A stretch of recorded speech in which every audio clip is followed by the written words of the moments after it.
Hi, this is Michael Foote. Hope you're having a great day. I'm here to present you with another Math Rocks video. And today we're going to talk about squaring binomials. They're as easy as 1, 2, 3. So let's get started. Hi, welcome back to Squaring a Binomial. Now at the top of the page here on the left side I have x plus y. That's a binomial because it has two terms. And it's squared because of the exponent of 2 up there. Now, if I were to multiply that out, x plus y squared means x plus y times x plus y. Now, usually what we do is we use the FOIL method to do this one. The first term is x times x, or x squared. The outers is a positive x times y plus x, y. The inners is a positive y times the x, which is a plus x, y. And then y times y is y squared, and that's the last term, plus y squared. So we end up with x squared to begin with, a y squared on the end, and in the middle, what happens is when you square binomials, the outers and the inners always match. So I have a plus 1xy in this case, and a plus 1xy in this case, and that combines together to be a 2xy. So that tells you there must be an easier way. It looks like there's a pattern. Okay? Let's do x minus y squared also. That's x minus y times x minus y. And we do the same thing. The first term is x squared. The outers is minus y times x, or minus xy. The inners is minus y times x, or minus xy.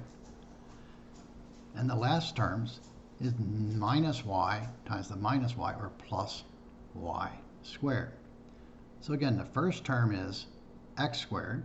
In the middle, I have a minus 1xy and a minus 1xy, or minus 2xy. And the last term is plus y squared. Now notice how close these two answers match each other. They both start with x squared. They both end with plus y squared. But on the left side, the middle term is plus 2xy, and on the right side, the middle term is minus 2xy. But these are really all the same thing. And here's your 3 easy steps. You square the first term, you multiply the two terms together and double, and you square the last term. So all it is square the first term, multiply and double, square the last term. Let's see how it works. Here's x plus 2 squared. I could write it out twice and do FOIL, but all I have to do is square the first term, x squared. Multiply these together, positive 2 times the x doubled is positive 4x, and square the last term, plus 4, because 2 squared is 4, and it's done. Let's go to example 2, right below that. X plus 7 squared. We're going to square the first term, x squared.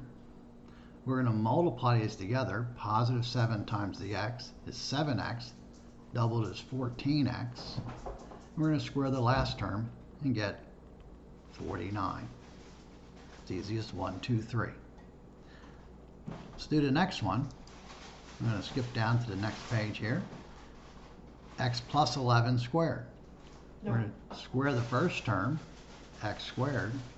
We're going to multiply and double. Positive 11 times the x doubled is positive 22x. And we're going to square the last term, and 11 squared is 121. Okay. Example 4, x plus 3 squared. Square the first term, multiply these, positive 3x doubled is positive 6x, and square the last term, positive 9. Okay. Let's go back up here down the second column. Now all those had a plus in the middle, and whatever sign is on in the middle of this becomes the sign on the second term. Okay? Now let's look at these.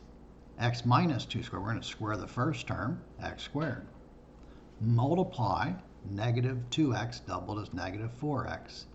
And when we square the negative 2, we get plus 4. X minus 8 squared. Square the first term. Multiply these as negative 8x doubled is negative 16x. And square the last term, plus 64.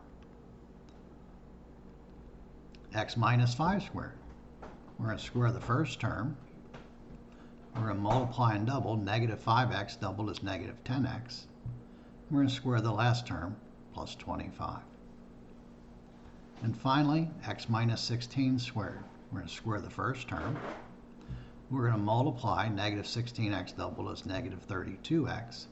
And we're going to square the last term. 16 squared is 256. So there you have it. Squaring binomials. Easy as 1, 2, 3. Square the first term. Multiply and double. Square the last term. You'll be able to square binomials in 5 seconds or less every time. Stay tuned. Come back for another video from Math Rocks.